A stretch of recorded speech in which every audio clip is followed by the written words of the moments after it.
I'm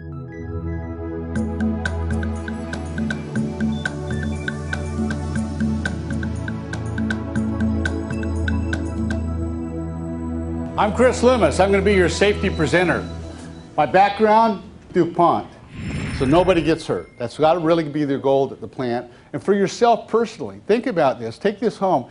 This isn't just a presentation to be safe at work. This is a presentation to be safe for your life.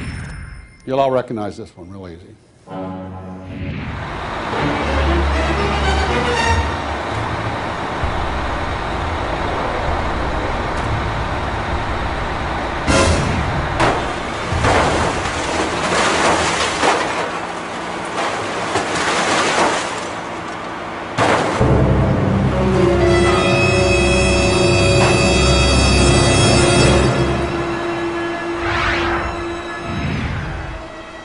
Here's another thing that might help you out.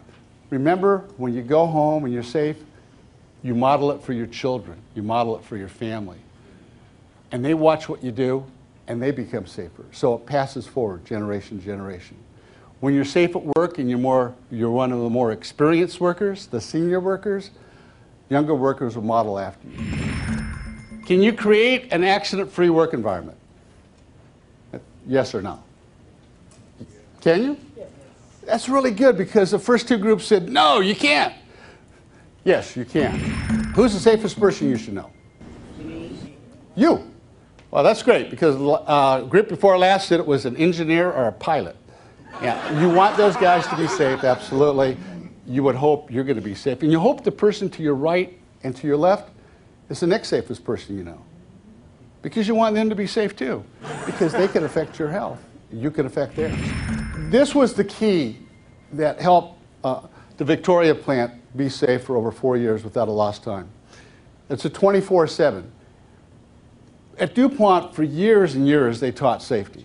So the plant records were very, very good. And the reason DuPont was safe, I mean, why DuPont, not Shell, Dow, Monsanto, Union Carbide? DuPont started in this country in the 1700s and it made black powder for the Revolutionary War.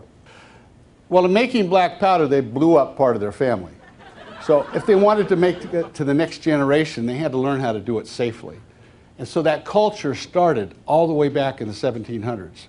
So when I finally went to work with them in the 80s, they had a very solid culture of safety. But they found that 96% of their employees were getting injured at home and on the road. So they thought if they could teach a system to be safe at home and safe on the road, then it would probably help the people be even safer at work. Having a 24/7 safety value, a core value to yourself, where you're not turning on safety when you get to work, turn it off when you get in the car, when it's all the time, and it takes a while. It took us over 3 years when we decided to do that at DuPont. It didn't happen the first or second month or third month, but when people started being as safe at home as they were at work, and as safe as work as they were at home, then they experienced a lot fewer accidents in their life. Work accidents went down dramatically. At some plants, they went years without a reportable. It was a 3-year process. This was not one person standing up for 45 minutes and everyone became safe. But it was a process, it was a continuing education process. Over 3 years, accidents that people had at home and on the road went down over 90%. Accidents at the plant almost disappeared. Why was that? Because if you're thinking safety when you're mowing the grass and you use your steel-toe shoes, which no one does, you don't cut off the end of your foot like my brother-in-law did. My brother-in-law is a research chemist at Dow. Dow Freeport's probably the largest chemical plant in the world. It's 4 times as big as any DuPont plant. It's huge. It's a city. He'd been there 30 years, research chemist, PhD, smart guy. And he calls me up one day and says, Chris, you'll never guess what happened. I said, I don't know. I mean, this guy likes watching paint dry. So I have no idea what's exciting to him.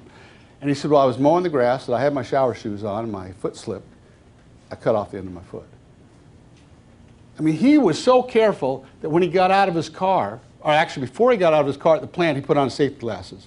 He never took them off until he got back in the car to go home. But at home, he didn't use safety glasses. He didn't use steel-toe shoes. He didn't use ear protection. And think about this. When you mow the grass, how good is your tennis shoe against that blade? How good is your shower shoe against that blade? Think about when you're edging. That's a 140 decibel little tiny single stroke engine.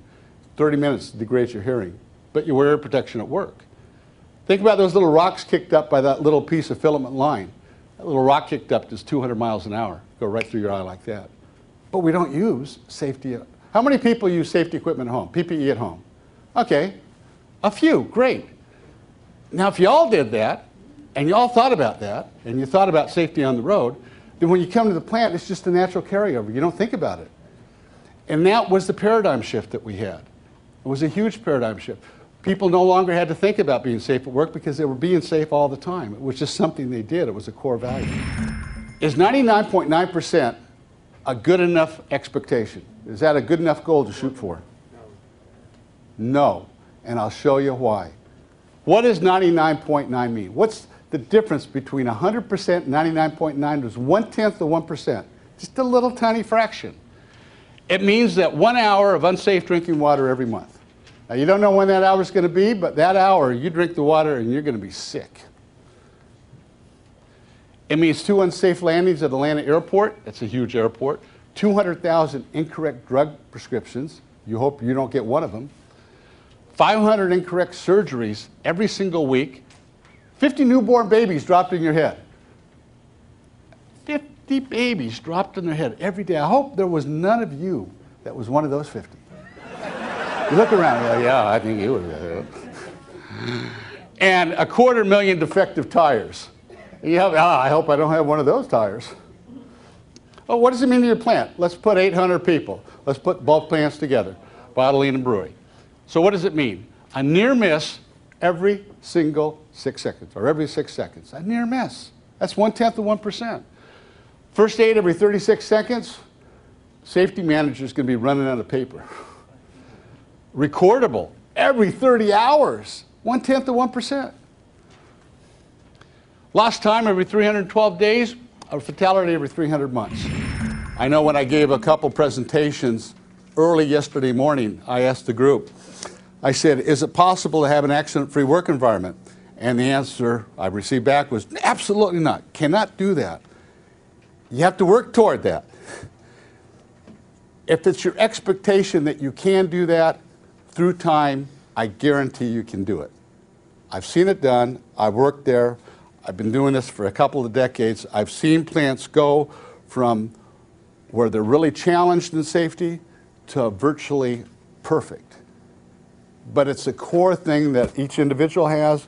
It's a team effort between people, and it's something that you take within your system. You know, you have to practice it. I'm Chris Loomis. Thank you, and be safe.